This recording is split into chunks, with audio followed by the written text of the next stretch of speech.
शुक्लां ब्रह्मविचारसारपरमामाद्यां जगद्व्यापिनीं वीणापुस्तकधारिणीमभयदां जाड्यान्धकारापहां हस्ते स्फाटिकमालिकां विदधतीं पद्मासने संस्थितां वन्दे तां परमेश्वरीं भगवतीं बुद्धिप्रदां शारदां।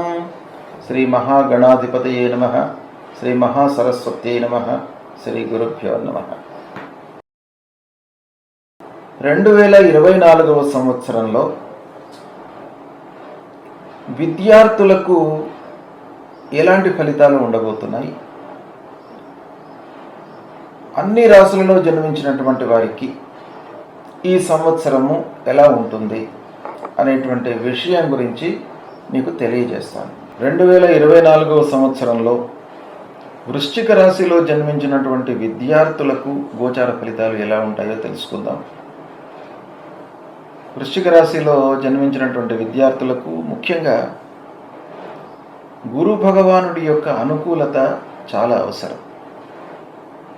చదువు రావాలి అన్నా, చదువుకున్నటువంటి చదువు మూలకంగా మంచి స్థాయిలో మనం నిలవాలి అన్నా కూడాను ఆ గురు భగవానుడు, గురు యొక్క సంచారము మనకు అనుకూలంగా ఉండాలి. అయితే వృశ్చిక రాశి వారికి మే 1వ తారీఖు వరకు 6వ స్థానంలో గురువు సంచరిస్తున్నాడు. 6వ స్థానంలో గురువు ఫస్ట్ మే వరకు ఉంటూ, అంటే 6వ స్థానంలో సంచారం ప్రతికూలంగా ఉంటుంది, అంత అనుకున్నంత ఫలితాలను ఇవ్వదు.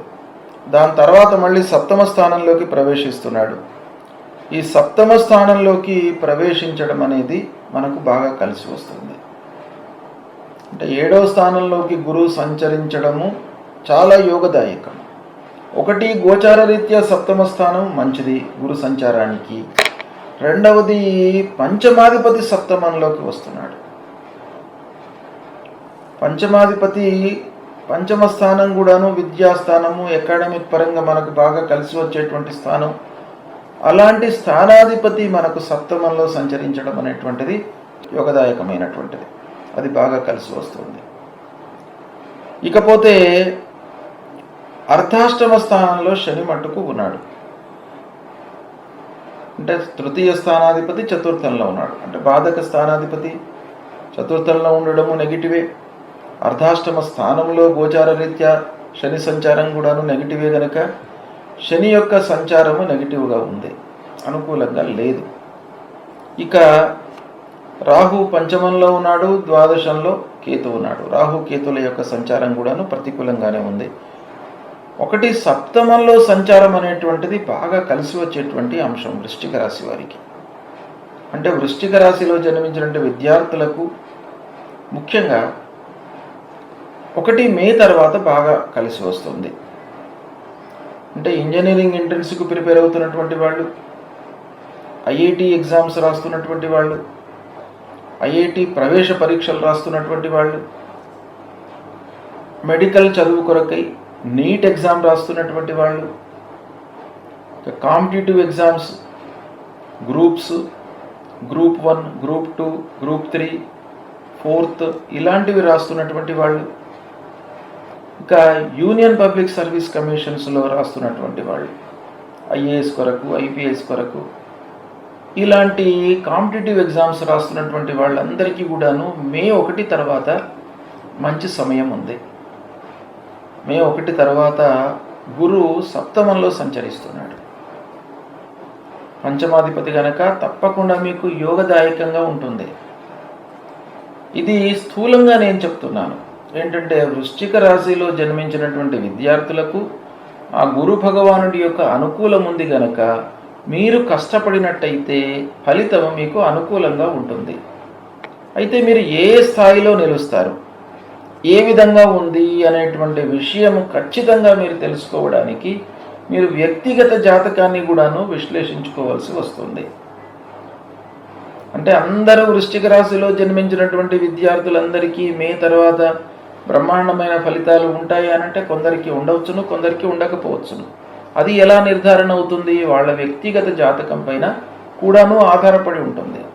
సర్వసాధారణంగా ఈ వృశ్చిక రాశిలో జన్మించినటువంటి వాళ్లకు మే తర్వాత అనుకూలత ఉంది విద్యార్థులకు. కాబట్టి మీరు కొంత శ్రమించినట్టయితే మీకు అనుకూలమైనటువంటి ఫలితాలు ఉంటాయి. ఇకపోతే మే వరకు 6వ స్థానంలో ఉన్నాడు. తర్వాత రాహువు 5వ స్థానంలో ఉన్నాడు, కేతువు 12వ స్థానంలో ఉన్నాడు. వీటి యొక్క పరిహారం కొరకై, అంటే ఈ గ్రహాలు అనుకూలంగా లేవు కనుక వీటిని ప్రసన్నం చేసుకోవడానికి మనం ఏం చేయాలి? గణపతి స్తోత్రాన్ని పారాయణం చేసుకోండి ప్రతినిత్యం కూడా. విద్యార్థులు చాలా ఉపయోగపడుతుంది. మీకు అఖండమైనటువంటి విద్య సంప్రాప్తమవుతుంది. ఆ గణపతికి సంబంధించినటువంటి 12 నామాలు ప్రతినిత్యం కూడాను చదువుకోండి. ప్రణమ్య శిరసాదేవం గౌరీపుత్రం వినాయకం భక్తావాసం స్మరేన్నిత్యం ఆయుః కామార్థ సిద్ధయే ప్రథమం వక్రతుండంచ ఏకదంతం ద్వితీయకం తృతీయం కృష్ణపింగాక్షం గజవక్త్రం చతుర్థకం లంబోదరం పంచమంచ షష్ఠం వికటమేవ చ సప్తమం విఘ్నరాజంచ ధూమ్రవర్ణం తథాష్టమం నవమం ఫాలచంద్రంచ దశమంతు వినాయకం ఏకాదశం గణపతిం ద్వాదశంతు గజాననం ద్వాదశైతాని నామాని త్రిసంధ్యం యః పఠేన్నరః నవిఘ్నభయం తస్య సర్వసిద్ధికరం ప్రభో విద్యార్థి లభతే విద్యాం ధనార్థి లభతే ధనం పుత్రార్థి లభతే పుత్రాన్ మోక్షార్థి లభతే గతిం జపేత్ గణపతి స్తోత్రం షడ్భిర్మాసైః ఫలం లభేత్ సంవత్సరేణ సిద్ధిం చ లభతే నాత్ర సంశయః అష్టభ్యో బ్రాహ్మణేభ్యశ్చ లిఖిత్వా యః సమర్పయేత్ తస్య విద్యా భవేత్ సర్వ గణేశస్య ప్రసాదతః.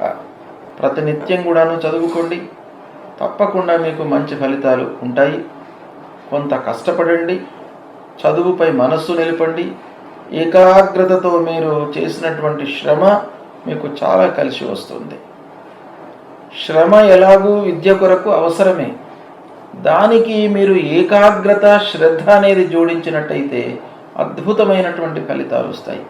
దానికి అనుకూలంగా గురు భగవానుడి యొక్క అనుగ్రహం కూడాను ఉంది. మే తర్వాత 7వ స్థానంలో సంచరిస్తున్నాడు కనుక మీ శ్రద్ధ, ఏకాగ్రత, శ్రమ, తర్వాత ఆ గురు భగవానుడి యొక్క అనుగ్రహము, ఈ విధంగా ఇవి 4 కూడాను కలవడం మూలకంగా మీకు విద్య సంప్రాప్తమవుతుంది. తప్పకుండా మీకు మంచి ఫలితాలు కలుగుతాయి. శుభం.